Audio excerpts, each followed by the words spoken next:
بسم اللہ الرحمن الرحیم۔ السلام علیکم۔ ایک ماں اکثر خواب دیکھا کرتی تھی کہ اس کے بیٹے کی قبر پر لوگ آتے ہیں اور پیشاب کر کے چلے جاتے ہیں۔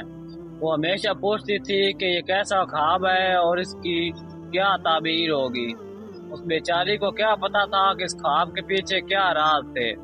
ایک جاننے والے نے بتایا اس کا ایک بہت اچھا دوست تھا جو پچھلے دنوں روڈ ایکسیڈنٹ میں مارا گیا، لیکن اس کی موت سے مشکلات کھڑی ہوئی ہیں، اور وہ یہ ہیں کہ مرنے والا انٹرنیٹ سے متعلقہ امور میں مہارت رکھنے والا شخص تھا اور ننگی تصاویر جمع کرنا اس کا پسندیدہ مشغلہ تھا۔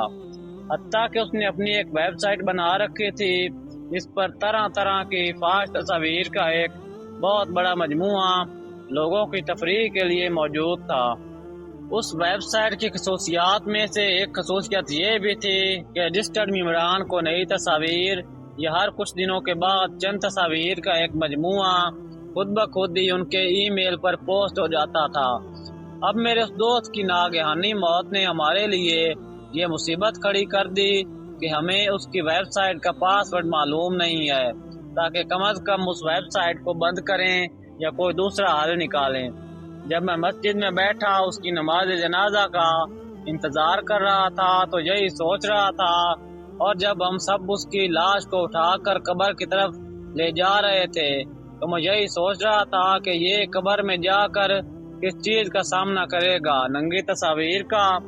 قبرستان میں قبروں کی وحشت اور ویرانی، مگر جنازے کے ساتھ آئے ہوئے لوگوں کے رش کے باوجود میرا دماغ بس یہی بات سوچ رہا تھا۔ میں نے قبر کے اندر ایک نظر ڈالی اور افسوس کے ساتھ سوچا پتہ نہیں میرے دوست کا یہاں کیا حشر ہوگا۔ میرے دوست کے کچھ قریبی احباب تو رو بھی رہے تھے، اور میں یہ سوچ رہا تھا کہ کیا ان کا رونا میرے دوست کے کسی کام آ سکے گا۔ ہم نے میت دفنائی اور واپس چل دیے۔ وہاں رہے تو صرف اس کے اعمال، اور کیا پتہ اس کے کیسے اعمال تھے۔ میں اپنے آپ کو کہتا کہ خواب کی تعبیر تو واضح ہے۔ لڑکے وہ لوگ تھے جن کو میرا دوست ننگی تصاویر بھیجا کرتا تھا، اور وہ لڑکے یہ تصاویر آگے سے آگے پہنچاتے تھے۔ یہ کیسا جال سا پھیلا ہوا تھا اور کس کس کے گناہ میرے دوست کو ڈس رہے ہوں گے۔ میں نے اپنے دوست کی ویب سائٹ کی ہوسٹنگ کمپنی سے رابطہ کیا تاکہ وہ اس ویب سائٹ کو بند کر دیں، مگر انہوں نے معذرت کر لی کہ وہ ایسا نہیں کر سکتے۔ میرے اصرار پر انہوں نے مجھے یہاں تک بھی کہا کہ وہ مجھ پر یقین نہیں کر سکتے، کیونکہ جس نام اور جس پاس ورڈ سے یہ ویب سائٹ خریدی اور بنائی گئی تھی وہ معلومات میرے پاس نہیں تھی۔ میں نے انہیں غصے میں بھی لکھا کہ میرے دوست پر رحم کر دو، وہ بیچارہ مر گیا ہے مگر سب بے سود تھا۔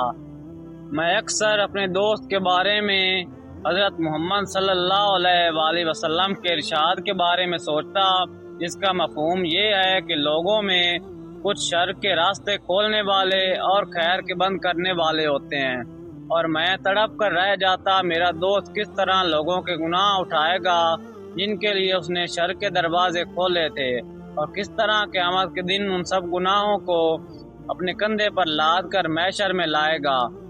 میں جانتا ہوں کہ میری ان باتوں کا کسی پر کچھ اثر نہیں ہونے لگا، کیونکہ نوجوان تو اس کو محض وقت گزاری جانتے ہیں، جبکہ اللہ تعالیٰ کی پناہ ان تصاویر کے نتائج کسی سے ڈھکے چھپے نہیں۔ لڑکوں نے ایسی تصاویر دیکھی، اپنی خواہشات کے سامنے بے بس ہوئے اور گناہوں کے گڑھوں میں گرتے چلے گئے، اور کتنی معصوم بچیاں بربادیوں میں پھنستی چلی گئیں۔